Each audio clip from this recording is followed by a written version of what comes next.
Muy bien, creo que ya está grabando. Bueno, muy buenos días primero. Gracias por conectarse a esta sesión del coloquio FEMAXIMAT. Bueno, hoy tenemos el gusto de tener como invitada a la doctora Lilian Lanís López, profesora investigadora de la Facultad de Ciencias Físico-Matemáticas de la Universidad Autónoma de Nuevo León. La doctora Lanís estudió la licenciatura en matemáticas en la Universidad Autónoma de Nuevo León, la maestría y el doctorado en matemáticas básicas en el CIMAT. Bueno, ahí tuve el agrado de conocerla y convivir con ella. Pertenece al Sistema Nacional de Investigadores. También es profesora del Tecnológico de Monterrey. Y me parece que fue profesora en la Escuela Nacional de Estudios Superiores, ¿no? En la ENES de la UNAM, en la Unidad León, ¿verdad? Bueno, su principal área de investigación es la geometría algebraica, en especial teoría de singularidades, teoría de Hodge, álgebra conmutativa y sus aplicaciones a la geometría algebraica. También le interesa la teoría de la optimización y la programación binivel. Y bueno, la doctora Lalín nos hablará de la monodromía de la fibra de Milnor, de una singularidad aislada entre el álgebra y la geometría. Lili, muchas gracias por aceptar Bueno, la charla en nuestro coloquio. Adelante. gracias por la invitación y bueno, pues muchas gracias por asistir. Quería empezar, pues esta va a ser una charla un poco más informal que algunas otras pláticas y pues una disculpa a quienes sean expertos en el tema, pero quisiera remontarme a cálculo de varias variables, en donde vimos, entre otras cosas, pues las superficies, ¿no? De toda la vida, la silla, el paraboloide o hiperboloides o esferas, ¿no? Y pues estas tienen una particularidad que no tienen, por ejemplo, estas otras superficies que son un poco más exóticas, que igual son en R3. De hecho, para hacerle la promoción a esta página donde suben bastantes superficies un poco más exóticas, donde hay puntos que parecieran como picos, o sea, por ejemplo, en el cono, esa sí es una superficie que vemos muy seguido en cálculo, hay como un pico. Acá este otro se llama paraguas de Whitney y también tiene como un pico si notamos cuando gira la imagen, pero tiene como un conjunto de puntos que se ven diferentes a los demás, incluso los que están en la parte de abajo, que parece como un limoncito y tiene dos piquitos aquí. Y este otro que parece como un colibrí, tiene toda una línea donde pareciera que se ve picuda la imagen. Entonces, ambas slides tienen superficies, pero la diferencia entre la primera slide y la segunda es que en la primera es válido el teorema de la función implícita, ¿no? Bueno, esta es una versión del teorema de la función implícita. Es para funciones que van a valores reales y que están definidos en un abierto. Y el cual nos dice que si tenemos un cero de esa función y justo en ese cero la derivada respecto a una variable en una vecindad de ese valor es diferente de cero y continua, pues yo puedo despejar esa variable en términos de las demás. O en caso de que yo no pueda hacerlo de manera analítica, sé que existe una función, sé que existe una función a través de la cual la variable en cuestión, si aquí estamos en la coordenada iésima, pues esa variable se puede despejar en términos de las otras. ¿Sale? Entonces, y se puede despejar en una vecindad de ese punto. Eso quiere decir que si yo igualo la función a cero, pues, y me quiero fijar en los ceros de esa función, alrededor de ese puntito, yo puedo tener una expresión en términos de las demás variables, ¿no? Entonces, siguiendo el ejemplo, pues en las superficies que vimos, pues yo podría despejar, bueno, en las primeras dos, si me regreso un poquito, la z ya está despejada y entonces los valores se ven como x, y y z, donde z tiene las expresiones, pero si observo en la esfera, aquí no está despejada ninguna función, ninguna variable, y yo puedo tener pues varios despejes, ¿no? Ay, perdóname. Estoy aquí. Entonces aquí la z eh, está en términos de las otras dos, acá también, pero aquí yo puedo tener varios despejes, o sea, la z en el hemisferio superior o en el hemisferio inferior, y también puedo tener otras capas, ¿no? Puedo despejar también la y, o puedo despejar la x, ya no la anoté, pero también la puedo despejar. Dependiendo también, lo que uno le gustaría es que la función pues tuviera las mismas propiedades que la función original. Si tengo diferenciabilidad, pues quisiera que el despeje también lo tuviera. Y la raíz pues tiene problemas a la hora que es cero, ¿no? Entonces, esta particularidad de que sea válido el teorema de la función implícita, pues no lo tienen este tipo de superficies, porque si nosotros calculamos el gradiente, pues hay varios puntos en donde el gradiente se hace cero, ¿no? Y esos puntos, pues precisamente son donde ocurren los piquitos. No sé si ustedes calculan el gradiente, ay, perdón, el gradiente del cono, se hace cero en el origen.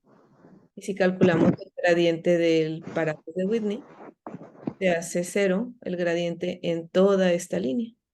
Entonces, esos puntitos donde el gradiente se hace cero y no es válido el teorema de la función implícita y que son como piquitos, se llaman puntos singulares, ¿no? Y los puntos singulares pueden ser aislados, que sería como en el caso del cono o de este que parece como un limón, que son puntitos que es un piquito, pero alrededor sí es válido el teorema de la función implícita. O pueden ser puntitos que no son aislados, por ejemplo, aquí tenemos en el paraguas y en el que parece un colibrí, tenemos toda una línea de puntos singulares, ¿no? Entonces, a la la finalidad de esta charla es hablar un poco sobre esos puntos que son singulares, pero que son aislados, ¿no? Por ejemplo, el cono o el que parece como un limón, ¿no? Son puntitos en donde hay un entorno donde solo ellos anulan el gradiente, pero en las demás partes sí vale el teorema de la función implícita. ¿Ok? Bueno, entonces, con el fin de estudiar estos puntos que son puntos singulares, dices, yo quiero estudiar la función igualada a cero y quiero saber qué pasa en este punto, en el origen, pues dices, vamos a estudiar qué pasa con los valores vecinos de la función. Es saber, cuando la función vale cero, yo tengo un valor singular que es f igual a cero y se alcanza en el punto, en el origen. Pero como la singularidad es aislada, como el puntito es aislado, pues alrededor vale el teorema de la función implícita. Y yo puedo preguntarme cómo se comportan las superficies de nivel en los valores en donde no hay problema, ¿no? Entonces, en aquellos valores donde no hay problema, pues quisiera estudiar el comportamiento de la superficie de nivel. Dice, si observo los valores vecinos, por ejemplo, cuando t es positiva, pues tengo como algo parecido a lo que sería un cilindro. Tengo como una cintura, digámoslo así, hay una cintura que está aquí rodeando. Pero cuando paso justo por la singularidad, pues esa cintura desapareció. Incluso se perdió la conexidad de la superficie. Y entonces dices, bueno, es que entonces algo tiene que estar pasando cuando pasas por la singularidad. Algo desapareció o algo se aplastó. Y entonces ese punto pues tiene que tener algo que estudiarle, algún jugo que dices, bueno, a ver, ¿qué hubiera pasado si yo en lugar de una cintura tuviera dos o tres? ¿Será que todas se aplastan o no? o qué es lo que me dice este dibujo para otras superficies. Entonces, aquí hay una cuestión que, que es el hecho de que cuando nosotros vivimos en los reales y tomo, por ejemplo, x cuadrada más 1, pues no hay valores que cumplan eso, la ecuación x cuadrada más 1 igual a 0. Pero si yo me moviera a los complejos, ya no tengo ese problema. Entonces, parte de que esto se parta en dos pedazos es porque cuando la t es negativa, pues hay varios valores para los cuales no hay solución, son la parte de z de en medio, que pues que no puede haber ningún valor que x, y y z que cumplan eso. Pero si yo me moviera a los complejos, pues ya no tendría ese problema. Entonces la pregunta sería, si yo veo esto dentro de los complejos, ¿será que si tengo una cintura y paso por una singularidad, esa cintura se aplasta, pero los demás valores se siguen quedando igual? O sea, sigo teniendo esa misma cintura para los demás valores que no son 0. Y la respuesta es que, pues que sí, que las cinturas que tú tengas en valores muy cercanos se van a preservar. Un poquito o sea, de formalidad en este sentido es el teorema de la fibración de Milnor. Y eso lo que me dice es, bueno, si tú estás cerca de un valor que es singular, pensando que el punto de y0 es el valor donde el piquito aparece, y alrededor no hay puntos singulares en una vecindad, que sería la primera parte, donde, ay, perdón, donde para los demás no se hace 0 las derivadas parciales para alguna coordenada, pues entonces para valores cercanos, eh, la superficie de nivel se comporta bien. Eso quiere decir que es una variedad diferenciable de dimensión real 2n, pensando en que yo puedo despejar una variable en términos de las demás y entonces tengo n parámetros complejos, que eso me da 2n parámetros reales, ¿no? Y eso me lo da el teorema de la función implícita, pero el teorema de la fibración de Milnor me dice, aparte de que todos tienen la misma dimensión, todos se comportan de cierta manera igual, todos tienen la misma topología, vaya, la misma forma. Si en uno tenía una cintura, en otro también la tenía. Entonces, eso es lo que me dice el teorema de la fibra de Milnor. Aquí una disculpa se me bajó, ahí está. Dice que si yo tengo una función para la cual se comporta de la siguiente manera, en un punto es singular, pero alrededor no lo es, pues hay una pequeña vecindad donde las imágenes inversas de cada punto de esta circunferencia se ve igual. Esta parte de es un fibrado suave localmente trivial, ahorita lo voy a explicar un poquito más a detalle, pero es que cada punto tiene su imagen inversa, pues es homeomorfa a cualquier otra imagen inversa que tome al intersectarla con una bolita abierta. ¿Sale?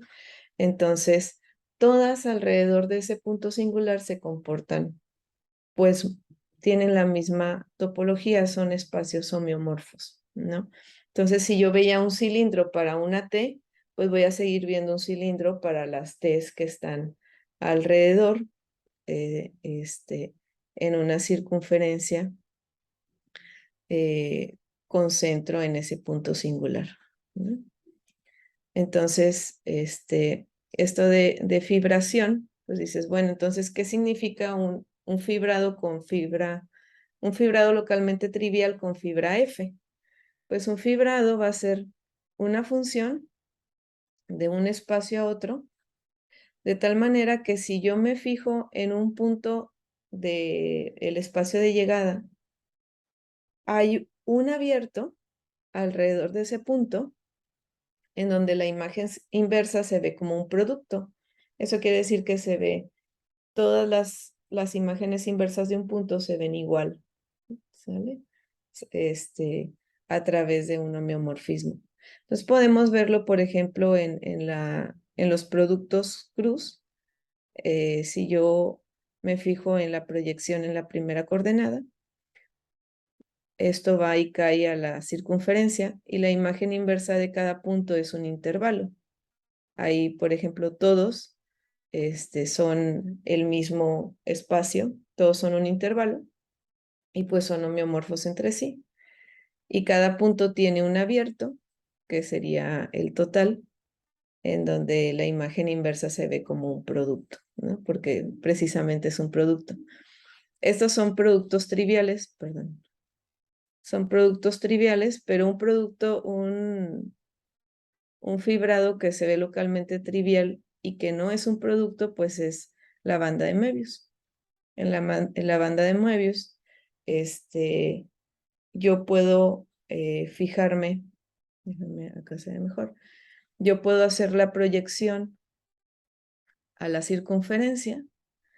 La imagen inversa de cada punto es un intervalo, pero ese intervalo, digamos que se va rotando conforme se va moviendo el punto en la circunferencia. Todos son intervalos, pero son intervalos que se van moviendo. Y cuando yo me fijo en un abierto en cada punto y me fijo en la imagen inversa, pues es un pedacito de banda. Y ese pedacito de banda sí lo puedo hacer homeomorfo a un, a un rectángulo, ¿no? Que es un intervalo cruz un intervalo. Entonces, si yo me paro, por ejemplo, si yo me paro en un puntito aquí y yo me fijo en la imagen inversa, pues me da la línea que está roja. Y si yo me paro en un puntito de acá, pues la imagen inversa también me da una línea. Entonces yo me podría preguntar, ¿qué pasa si yo tengo dos abiertos que se tocan? Pues si yo tengo dos abiertos que se tocan, la imagen inversa de la intersección para un abierto es un rectángulo a través de un homeomorfismo y para el otro abierto también es un rectángulo a través de un homeomorfismo. Entonces yo podría componer estos homeomorfismos, irme de aquí hasta acá. No sé si se están viendo los dibujos o sea, las líneas que hago, porque Clarísimo. Sí, sí, sí, ¿sí? sí. Sí, se ven. Yo podría componer y entonces tengo una función que va del cuadrado al otro cuadrado. Y entonces dices, pues la base que es la base que es el abierto y el otro abierto, pues se tienen que preservar. Pero los puntos de la fibra, a lo mejor estos van a ir cambiando de un abierto a otro. Entonces la fibra, pues como que se va a ir moviendo. Y entonces uno se podría preguntar, aprovechando que estoy en una circunferencia, ¿qué pasa si yo tengo muchos abiertos y voy moviendo la fibra de aquí para acá y luego de aquí para acá hasta que le doy toda la vuelta? ¿Qué pasa con la fibra? Dices, pues al menos en la banda de Möbius, si nosotros observamos el punto A, cuando yo le doy la vuelta, empieza arriba, pero termina abajo. Aunque es la misma fibra, al momento de darle la vuelta algo pasó. La fibra, los puntos de la fibra original no llegan al mismo, llegan como al negativo. Y entonces dices, pues será que si yo le doy la vuelta, uno se imaginaba, bueno, yo al menos al inicio me imaginaba que si yo me iba moviendo igual, igual, igual, pues tenía que llegar igual. Y no, algo pasó, o sea, cuando le di toda la vuelta, la imagen pues se tuvo que rotar. Y entonces dices, bueno, si esto pasa en la banda de Möbius, que es un fibrado sobre la circunferencia, ¿qué pasará con aquellas fibras que son más complicadas y que no son un intervalo? ¿Qué pasará, por ejemplo, con funciones que van a ir a dar al cero y que yo sé, si asumo que el punto singular es el cero y que va a ir a dar al cero, pues yo también tengo una circunferencia aquí. Y entonces en esta circunferencia yo me podría pensar, bueno, a ver, ¿qué pasa si me fijo en este punto y me fijo en su fibra? Si me fijo en su fibra, yo me puedo ir dando la vuelta, puedo ir por aquí y luego por acá, a través de abiertos con ese, y me puedo preguntar, bueno, ¿y qué pasa cuando le doy toda la vuelta? ¿Qué pasa, por ejemplo, con una curvita que yo trace aquí? Digo así, trazo una curva y me voy llevando toda esta curvita alrededor, pues me puedo preguntar, ¿qué pasó con esa curvita? Y digo, sí, y la primera intuición es, si en la banda de Möbius se volteó, pues a lo mejor acá pasa algo un poquito más exótico, no sé. Entonces, este cilindro es una imagen real, real de que me pasó a los reales. Cuando yo tomo esta ecuación en los complejos y la igualo a un t y me fijo en quién es la imagen inversa de ese t. Resulta que la imagen inversa pues es homeomorfo a un cilindro. ¿Okay? Y ese cilindro, al momento de moverse a través de la circunferencia, pues se va moviendo a través de cilindros. Pero si yo trazo una línea vertical, resulta que esa línea vertical se empieza a torcer y le da una vuelta. Y esta vuelta se llama twist de Den. ¿Sí? Hay otras, si yo cambio la ecuación, pues pudiera ser que en caso de tener varios cilindros, pues hubiera varios twists. Y lo que pasa es que si yo al cilindro lo veo como un anillo y trazo la línea esta negra, es esta línea negra, pues se da toda la vuelta, se hace como, le hace un twist al anillo, ¿no? Por eso se llama así. Entonces dices, bueno, ¿qué pasaría si yo tengo ecuaciones un poquito más complicadas que esta? Porque pues esta sí tiene dos variables en los complejos. De hecho, las curvas planas vienen de funciones que nosotros trabajamos que son polinomiales eh, en dos variables complejas. Pero esos polinomios pues podrían en principio tener una factorización en factores primos. Y entonces uno se podría preguntar, bueno, ¿qué pasa si yo al querer estudiar esto, pues en lugar de estudiar cuando es igual a 0, estudio cuando es igual a t? Y le doy la vuelta a la circunferencia. ¿Y qué pasa cuando t se acerca al 0? Porque aquí el cilindro tiene esta cintura y bueno, ahí se va a quedar pero cuando el t se haga 0, yo no sé si el cilindro pues se va a ir aplastando. Entonces esta cintura que tenía el cilindro y que puede aplastarse se llama ciclo evanescente, porque es un ciclo porque bueno, está cerrado en su frontera, no tiene frontera, pero cuando t tiende a 0 pues se empieza a aplastar. Y eso pasaba antes, en la imagen real que teníamos para el hiperboloide de una hoja y se hace un hiperboloide de 2, pues esa cintura se aplastó. Pero en los complejos tenemos una imagen parecida, al menos para el de z1 al cuadrado más z2 al cuadrado, la imagen para t igual a 0 es un toro. cuando ya me fijo en la imagen completa.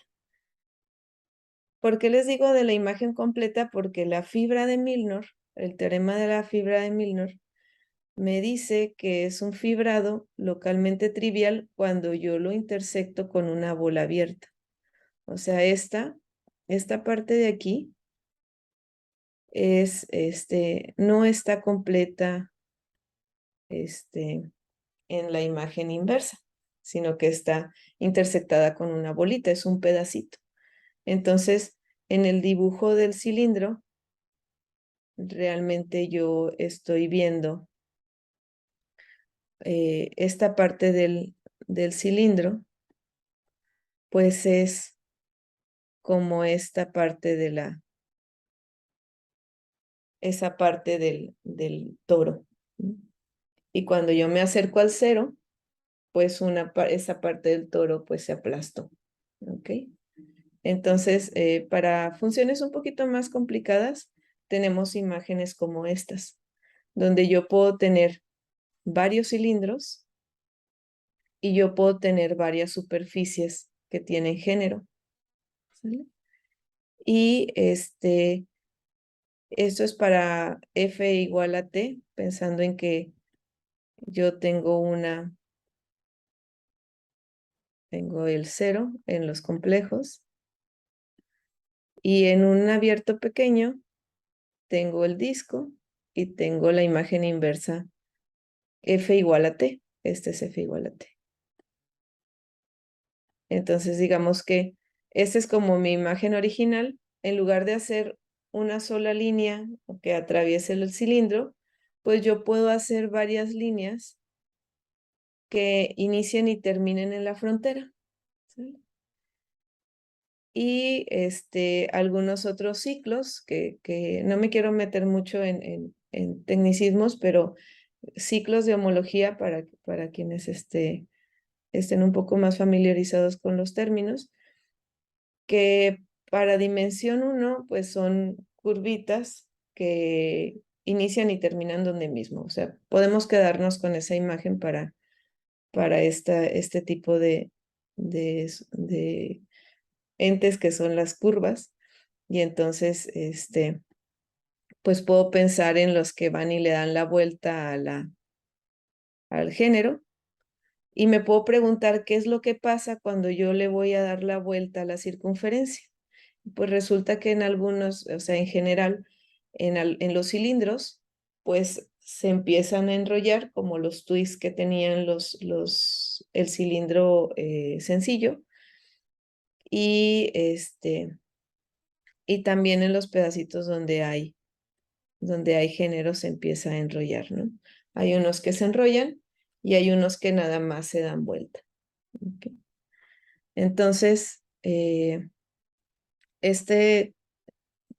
cuando el polinomio se empieza a hacer un poco más complicado, tenemos los mismos ingredientes, tenemos componentes que son de frontera, tenemos ciertas superficies con géneros y ciertos cilindros.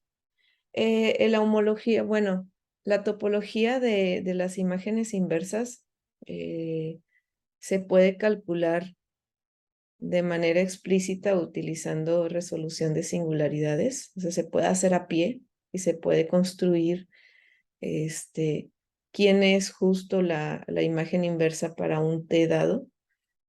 Y siempre son estos ingredientes. Y está como por niveles. O sea, digamos que está la frontera y luego hay una superficie y luego hay cilindros y luego hay otras superficies y luego hay otros cilindros. Y resulta que o sea, estos niveles miden qué tan rápido se ahorcan estas cinturas cuando el T se hace cero. O sea, qué tan rápido se desvanecen esos ciclos al momento de que el valor se acerca al valor singular.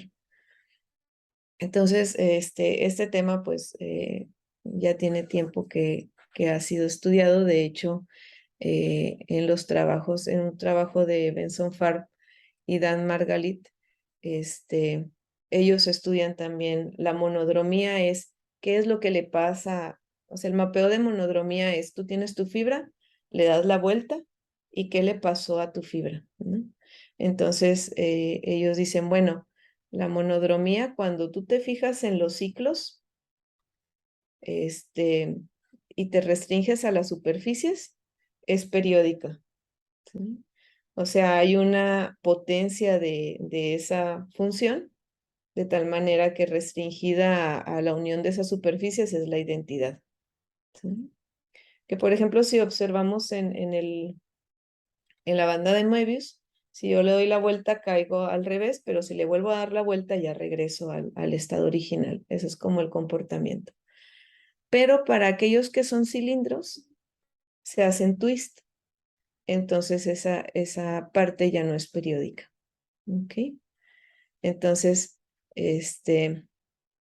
parte de lo que se estudia, dices, bueno, a ver, en los cilindros se hace un twist y en los otros pues se cambian de lugar, puedes pensar así, pero en algún momento ya llega a su estado original. Entonces dices, bueno, a ver, ¿qué pasa si yo estudio algo que se llama homología relativa a la frontera, donde pensemos que la frontera pues toda la mato, la hago un punto? Y entonces algo que inicia y termina en la frontera, pues es como si estuviera cerrado, porque los puntos de la frontera son el mismo. Entonces cuando voy y le doy la vuelta, pues aquí ya se torció, ¿sí? Se torció en los cilindros y en lo demás, pues a lo mejor algo hizo, ¿no? Y entonces, pues yo puedo pensar en, agarro la original, le doy la vuelta y luego le resto lo que tenía que era la original. O sea, agarro este numerito es una potencia de la monodromía, pero ya visto en los ciclos. Y luego dices, bueno, y le resto lo anterior. Si se lo resto, pensando un poco informal, piensen que aquí se lo estoy uniendo. Entonces ya me queda algo que está como cerrado, ¿no? Porque inicia y termina donde mismo, nada más que se torció. Entonces, algo que podría tener inicio y fin en la frontera, ¿sale? Termina estando cerrado. Esto es el grupo de homología de dimensión 1, que son las curvitas que inician y terminan donde mismo, pensando. Este módulo, una relación de equivalencia.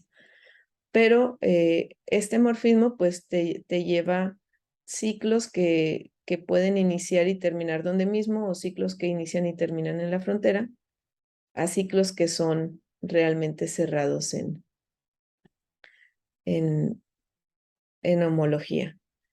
Y pues resulta que este mapeo, este N, está bien definido. Entonces, lo que quería contarles es que el trabajo que hicimos fue utilizar este morfismo para meterle un poquito de álgebra a esta estructura. Y entonces dijimos, a ver, bueno, toma un ciclo que puede iniciar y terminar en la frontera y otro que puede iniciar y terminar en la frontera. Y a la primera coordenada le haces este morfismo, de aquí. ¿Sale? Le das la vuelta varias veces para cierta potencia y le restas la identidad. Y lo que te quede, lo intersectas con el otro. ¿Sale? Y eso te va a dar un numerito. Entonces, esa slide no la puse, pero el producto de intersección básicamente es, tú te agarras una orientación y dices, tengo un ciclo y tengo otro. Y cuento cuántas veces se intersecta uno con el otro, contando la regla de la mano derecha, pues va a haber ciertos puntos que van a contar positivo y ciertos puntos que van a contar negativo, y esos los sumo. Entonces, eso me da un producto, que se llama producto de intersección y que va y cae a los enteros. Entonces resulta que esta forma es una forma cuadrática, que es bilineal. Bueno, pero como la n es un morfismo que va de este grupo a este grupo, pues pudiera tener un kernel, pudiera tener elementos que se me hagan cero. Y entonces, cuando nosotros dividimos entre su kernel, pues le estamos quitando esa parte que es como degenerada para tener una nueva forma cuadrática. Y entonces el teorema en el cual estuvimos trabajando con mi asesor y otros investigadores, que es Enrique Artal, Cristian Bonatti, Manuel González Villa y Pablo Portilla, es que de entrada estas formas cuadráticas están bien definidas porque pues están definidas en grupos que tienen cocientes, que son simétricas, ¿sale? Y que cuando le quitas la parte degenerada es positiva definida, ¿ok? Y entonces, de hecho, esa forma cuadrática tiene una expresión explícita donde estos numeritos que se llaman screw numbers están determinados por los que son cilindros, que son como parte de esta. Si yo tomo una curvita, puedo calcular un numerito que se llama el screw number. Y también está determinada por cuántas veces intersecta la primera a cada uno de las curvas que es la cintura del cilindro y cuántas veces intersecta la otra. ¿Sale? Entonces, bueno, parte de cuando uno estudia la topología de un espacio topológico y le mete homología, dices, le estoy metiendo un poco de álgebra, que es, le estoy metiendo un grupo, un Z módulo, que me ayuda a estudiar la geometría de la cosa. Y entonces, esta parte que estamos haciendo es, no solo estudiar, dices, no solo estudias cómo se comporta la topología, quién es, sino que qué pasa cuando le da la vuelta. Y aparte, ¿qué pasa cuando tú los haces interactuar uno con el otro? O sea, tú defines un producto bilineal, no degenerado, y bueno, y que es positivo definido, y entonces como crear ciertos invariantes para estudiar los puntos singulares. De hecho, cuando estábamos en revisión, nos decían, se parece a una forma cuadrática que se llama la forma de Seifert, y resulta que no, que hay superficies que tienen la misma forma de Seifert, pero tienen diferente forma cuadrática. Esta Q tilde es diferente para ambos. Entonces, esto nos ayuda también como a identificar, bueno, a decir que son en esencia distintos los picos de uno con los picos del otro, ¿no? Entonces, digo, en algún momento quería contarles sobre este teorema, y bueno, pues muchas gracias por su atención. ¿Sí?